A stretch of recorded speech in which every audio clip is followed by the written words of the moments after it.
It looks like round one of the Roki Sasaki interviews is complete. We got a little insight into what he's prioritizing. We'll dig into that, and we'll take a look at the rest of the NL West so far this offseason and who's gotten better, who's gotten worse, and who stayed the same.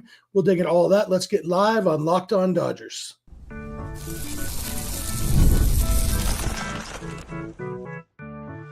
You are Locked On Dodgers, your daily Los Angeles Dodgers podcast. Part of the Locked On Podcast Network, your team every day.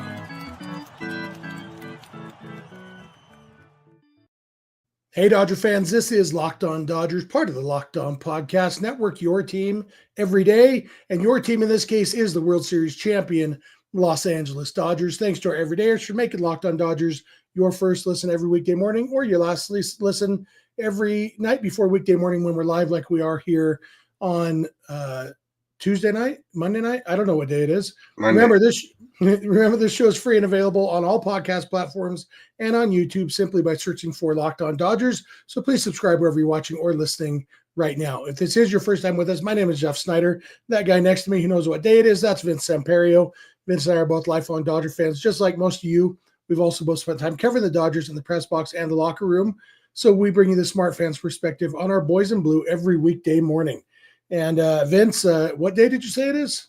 Monday. That feels about right.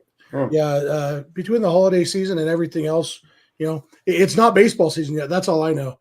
But we're getting a little bit closer. As you know, if you're an everydayer, my 4 seasons of the year are spring training, baseball season, Christmas season, and January. We are almost into January. By Thursday, Vince, we will be able to say spring training starts next month. And, it feels like the World Series just ended, but it's been 2 months today since the Dodgers won the World Series. The offseason is flying by. Yeah, it's crazy because it goes so slow. And then when you look back, you're like, oh, it's been 2 months now, or we're, 2 days or a day now from January, whatever it is. And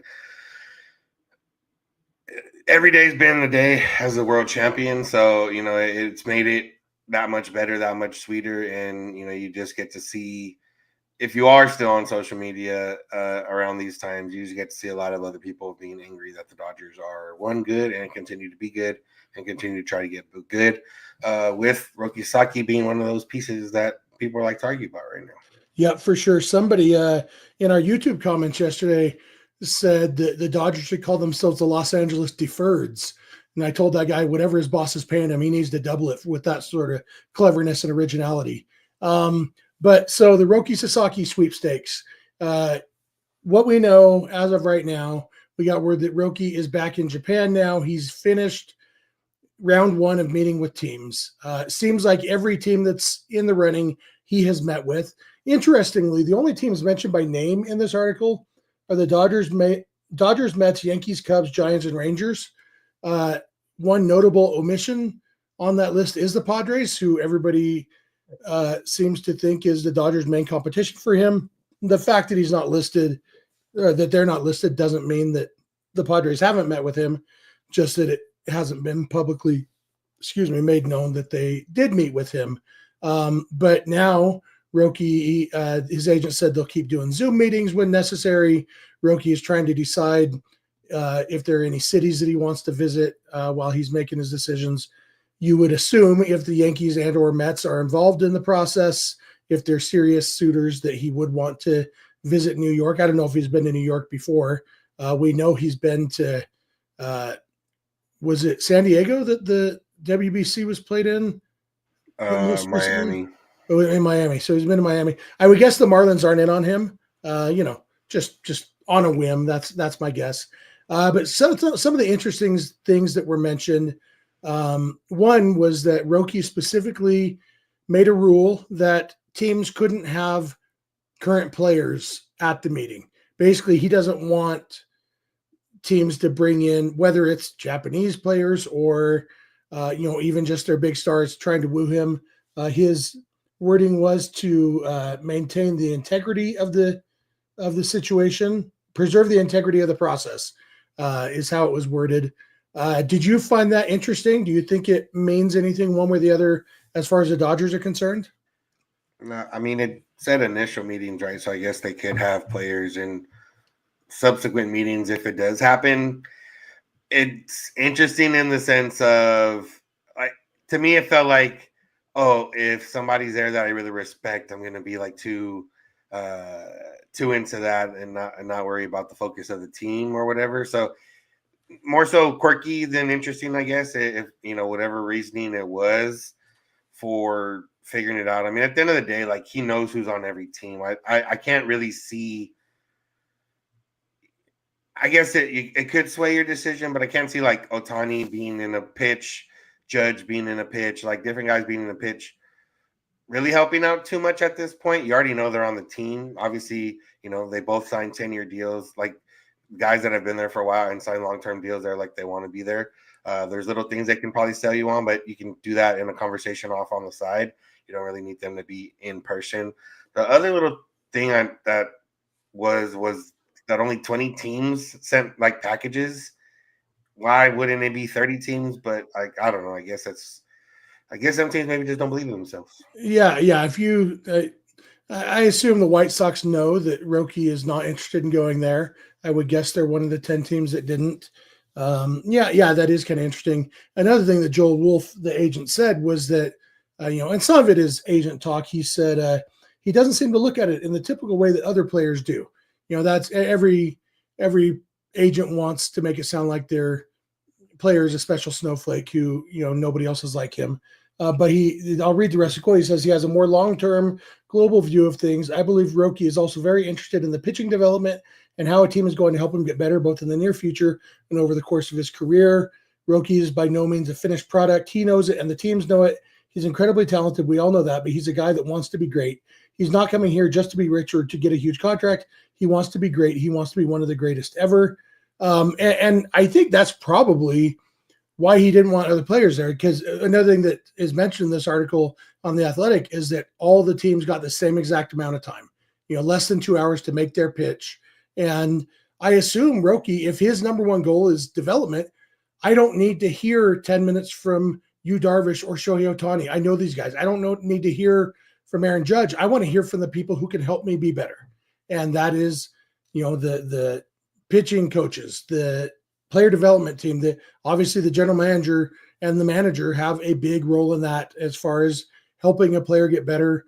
And even if his number one goal is personal development, I think he probably also wants to win. And again, Shohei Ohtani can't tell you anything about the Dodgers' chances to win that can't be told better by Andrew Friedman, because Andrew Friedman and even ownership, they're the ones that control the purse strings. That Andrew Friedman can point out a lot of ways that they build a team, and obviously the advantages the Dodgers do have of the 6-man rotation, and already having built-in Japanese support, all those things.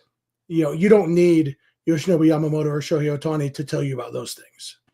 Yeah, and obviously we're always going to think the Dodgers have the top-notch, organization and top-notch player development and everything else, and probably rightfully so. If we were a team if we were a podcast of another team, we might not be able to say that with real confidence. It would be fake confidence. But if you look at a team that can sustain winning, the Dodgers have that. If you look at getting guys to the majors, the Dodgers have done that. I know there was a lot of talk on some tweets I saw about Dodgers pitching lab or basically saying that all they do is get their pitchers hurt. But yeah, they also got those pitchers to the big leagues. Like, the getting hurt part sucks. The getting hurt part is something that maybe they're going to look into figuring out. But people have said it might be because of guys they go after in general, guys they have to go after later in the draft because they're always drafting so low that they go for high risk, high upside type people. But Emmett Sheehan got to the majors, Kyle Hurt got to the majors, River Ryan got to the major. All those guys got to the majors and had some varying degrees of success before they got hurt. Like, that's player development. The Dodgers have lost whole pitching staffs of guys throughout seasons over the last 5-6 years and have been able to continue to win because of player development, because they can call on guys to come up and make spot starts. They've had, guys like Ross Stripling become all-stars, because of going through the player development system. They've had different guys have success in the big leagues and go on to have either more success or at least get paid in the big leagues beyond that. So. Yeah, Tyler Anderson came to the Dodgers for 1 year, had the best year of his career, got a big contract. Hasn't replicated that success anywhere else, but the Dodgers helped him be the best he could be. Richard asked a question, it's a serious question. Will Roki drag this out with follow-up meetings with teams and make us wait on pins and needles? The answer is yes and no. The fact is there will be a second round of meetings and everything, but also Roki Sasaki will sign a contract sometime between January 15th and January 23rd because that's the rules. He can't sign before January 15th, and he can't sign after January 23rd. So I would guess it's going to be the 22nd or the 23rd that he makes his decision. And there will be meetings before then. And you know what? I think it's going to be the Dodgers. Yeah, why not? I might be biased. Yeah. Speaking of biased Dodger fan, there's other teams in the National League West, apparently. Some of them are trying to get better. Some of them don't seem to be trying to get better. We're going to dig into all of them over the next two segments, see who's gotten better, who's gotten worse, who stayed the same, and who the big threats are for the Dodgers in 2025 as of right now. So thank you for making Locked On Dodgers your first listen, and please keep it Locked On Dodgers. This episode is brought to you by Rocket Money. Did Rocket Money help you find any subscriptions you forgot about or that you were paying for twice? That has definitely happened to me. I had a couple subscriptions I didn't even realize I was still paying for. There was one that I was paying for twice. There was another one that my wife and I had both signed up for separately without realizing it. Rocket Money makes it so easy to track them all down. It's like having a personal assistant for your finances. Rocket Money is a personal finance app that helps find and cancel your unwanted subscriptions, monitors your spending, and helps lower your bills so you can grow your savings. It brings everything together in one place, whether it's subscriptions, your spending habits, or even the goals you want to hit this year. Rocket Money has over 5 million users and has saved a total of $500 million in canceled subscriptions, saving members up to $740 a year when using all of the app's premium features. I've been using Rocket Money since back before it was even called Rocket Money. Used to have a different name. That's when I started using it. It's gotten even better since it became Rocket Money. My favorite thing is they will actually help you cancel the services. They don't just say, hey, you're paying for this twice, dummy. They say, hey, you're paying for this twice, dummy. Let me help you stop doing that. I appreciate that. When somebody calls me a dummy, at least tell me how to fix my dumminess. That's what Rocket Money does. So cancel your unwanted subscriptions and reach your financial goals faster with Rocket Money. Go to rocketmoney.com/lockedon today. That's rocketmoney.com/lockedon. rocketmoney.com/lockedon. We are back. Thank you for making Locked On Dodgers your first listen every weekday morning. Thanks especially to our everydayers. If you're not an everydayer, it's easy to become one. Just watch or listen every weekday morning. You can make that easier on yourself by subscribing wherever you're watching or listening right now. Also, please go beyond the podcast and become a Locked On Dodgers insider by going to joinsubtext.com/LockedOnDodgers. You can text directly with us, get text from us, our thoughts when news happens, rumors happen, all that stuff. We also now have a Discord server for our insiders where you can talk to each other, chit chat about the Dodgers. It's been a lot of fun. I just set that up little over 24 hours ago. There's already been a ton of fun conversation in there. So all that stuff is just a few bucks a month. Go to joinsubtext.com/LockedOnDodgers. And remember, for your second listen, check out Locked On MLB, hosted by our buddy Paul Francis Sullivan, aka Sully. His episode on Tuesday, New Year's Eve, will be with me talking about the Dodgers winning the World Series, which is the fun topic to talk about. We had an enjoyable time. It'll be like a flashback to a week and a half ago when I didn't have a voice. If you miss those times, there's your chance on Locked On MLB. So, Vince, the Diamondbacks made it official on Monday. They have officially signed Corbin Burnes, which definitely improves them. And we want to dig into all four other teams in the National League West. But it seems like the D-backs make sense as a place to start because they're the team that most recently made a move. When you look at the Diamondbacks, last year they won 89 games. They won actually the same number of games as the Mets team that made it to the NLCS. The Mets, Braves, and D-backs all finished tied, and because of tiebreakers, the D-backs were on the outside looking in despite having the same record as those other two teams. They had very good hitting last year. The pitching had its ups and downs, ultimately didn't get the job done for them. So adding Corbin Burnes makes a lot of sense. And their pitching staff, obviously the starting pitching is going to be better with Corbin Burnes. Their offense is probably going to be worse for a couple reasons. One is that Ketel Marte was their best hitter last year. He was the best he's ever been in his career. You probably would expect a little bit of regression from him. And then their next three best hitters were Christian Walker and Jock Peterson and Randall Grichuk. And all three of those guys are gone.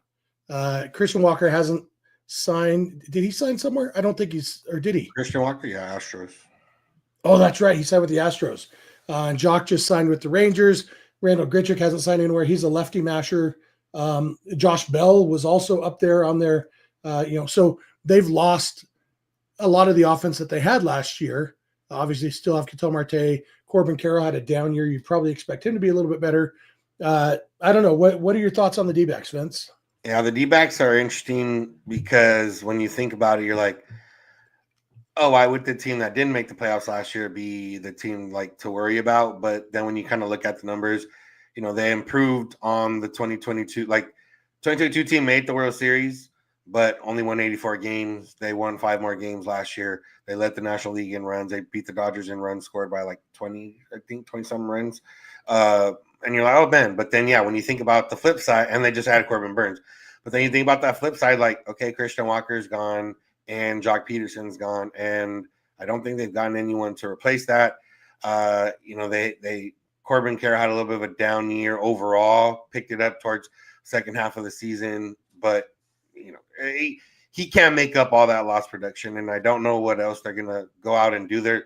If they can maybe go get Anthony Santander, that could maybe help out a little bit. But there's not too much out there available on the open market that is offensive heavy to help out. They can, maybe find some guys that are good against certain types of pitchers, handedness specifically, but there's not too much out there. But, I think the Corbin Burnes move for them is kind of setting them up in case they can't re-sign Zach Gallen. I think this is Zach Gallen's last year.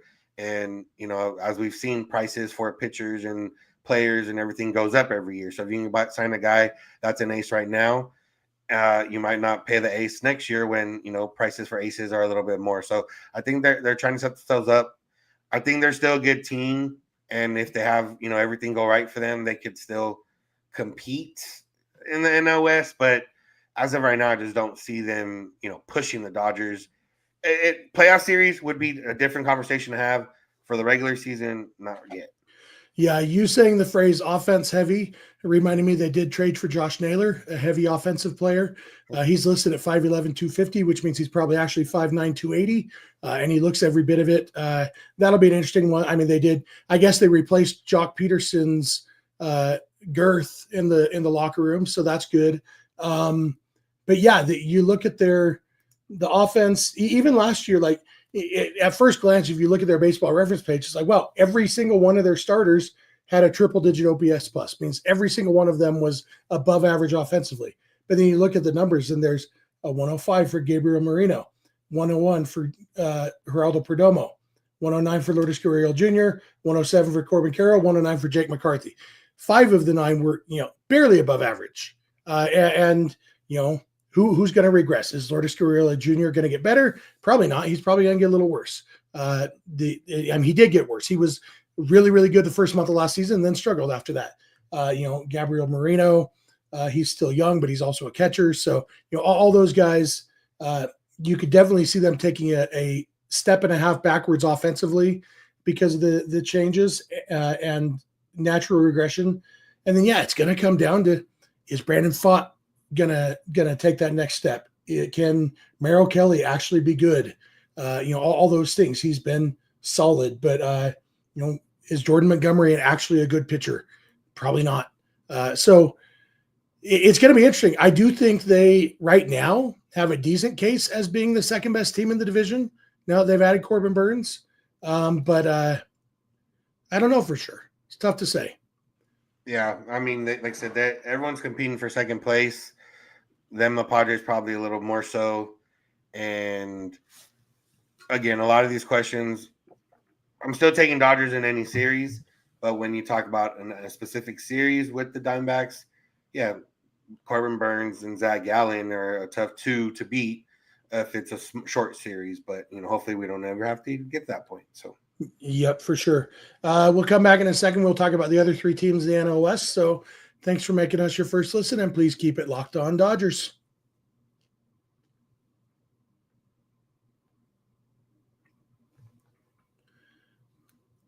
We are back. Thanks again for making us your first listen. Thanks for being an everydayer. Go be on the podcast at Locked On Dodgers or join subtext.com/Locked On Dodgers, et cetera, et cetera. Check out Locked On Sports Today and Locked On Sports Los Angeles on YouTube. Digging back in, we mentioned the Padres as the other probably contender for the second best team in the division. The Padres have done basically nothing this offseason. Obviously, they lost Tanner Scott in free agency. They signed Mike Brosseau, the Roki Sasaki whisperer. Well, that's exciting, I guess. Yeah. They lost Kyle Higashioka in free agency. You look at and Ha-Seong Kim is a free agent and unlikely to come back. Jurickson Profar is a free agent, unlikely to come back. You look at their roster right now, and it's not very good. I mean, Luis Camposano, who ended up in the minor leagues last year, he'll be back as their starting catcher and definitely has some potential, but we'll see what he can do. Their infield right now, you've got Luis Arraez back at first base. He should be a DH, but he'll be back at first base as of right now. Jake Cronenworth at second, Xander Bogaerts at third or short, and Manny Machado at third.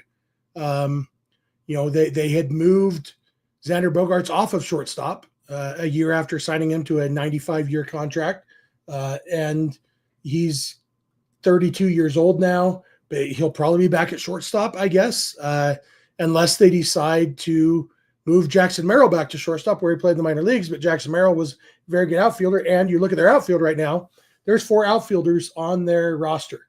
There's Jackson Merrill, Fernando Tatis Jr. Okay, good. Then there's Terso Ornelas and Brandon Lockridge. Not sure I've ever heard either of those names before. And I've watched a lot of Padre games. Yeah, the Padres is such a weird thing to see. Like, they're a team that took the Dodgers to, within the game of elimination. They're a team that has a very top-heavy roster that, should be filled out with some other guys, but then, apparently they either can't or don't want to spend anymore, and now they're stuck in a weird spot, and they're not better than last year's team. And the thing is, there's still a lot of available free agents. So, like, if they decide, hey, we're just going to start getting some guys, they can fill out the roster and easily become the second best team in the NL West. Like, not with just a few moves. But like you said, the rise of right as it presently stands, like, they don't have a legitimate starting catcher. They don't have a legitimate starting outfielder, and they don't have a legitimate DH or enough players to have a legitimate DH. Like, there's still a lot of things they have to do. So maybe an INC for now, and incomplete on there. Like, and we're not necessarily grading, but that's just the way it looks. They have enough top-heavy talent to carry them, but it also needs everything to go right again. They need, Tatis and Machado to stay healthy, which is not always a guarantee. They need Cronenworth to have a little bit of a bounce back. They need Bogaerts to not get worse than he's been the last few years. They need Jackson Merrill to not have a sophomore slump. Like, they need a lot. They need Yu Darvish to remain healthy and going. And, I think that's why you see a lot of talk with the Padres and Roki Sasaki, because he's kind of a need for them more than just a good get. But is that really going to matter? Like, if you're Roki Sasaki and the team says, oh, we need you, or you see the roster and like, oh yeah, they need me, or do I go to the Dodgers who don't need me but could use me and already have a team built out that's ready to win? So Padres, I'm sure they're going to do some stuff. AJ Preller, they must have them locked up in a room right now, because the fact that they've gone this long without making some kind of move is interesting. Yeah, and I was thinking about maybe their best, if they had to start the season with what they have right now, they might go with Luis Arraez as the DH since he can't play defense, shift Cronenworth back to first base, Bogaerts back to second base, and go with Tyler Wade at shortstop. Tyler Wade can't hit, but At least then you've got better defense all around. But then also you've got a guy who had a 104 OPS plus last year playing DH. Luis Arraez won the batting title.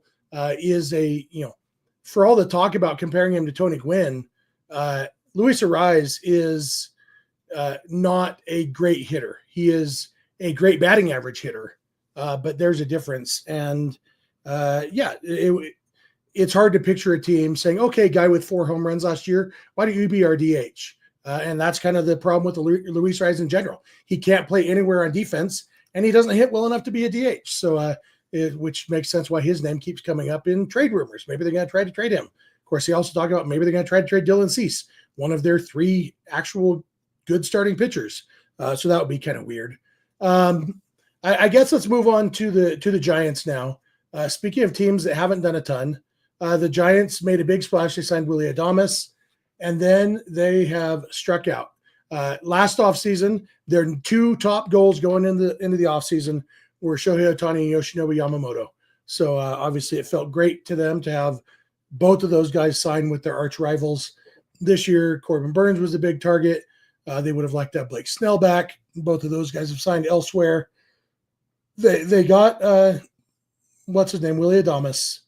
Their infield is solid, at least offensively. We'll let them have Chapman as an offseason signing. It was close enough to the offseason. Yeah, Chapman was an extension. Left side of their infield should hit well, and Chapman will play good defense. Adames, like I said, when he was a free agent, we were talking about him as a possibility for the Dodgers. I'm really interested to see if Willy Adames's terrible defensive year in 2024 was a sign of things to come or just an anomaly. That'll be interesting to see. But like right now, their first baseman is probably a platoon of Wilmer Flores and Lamont Wade again, which you could do worse. Both of those guys are solid platoon players.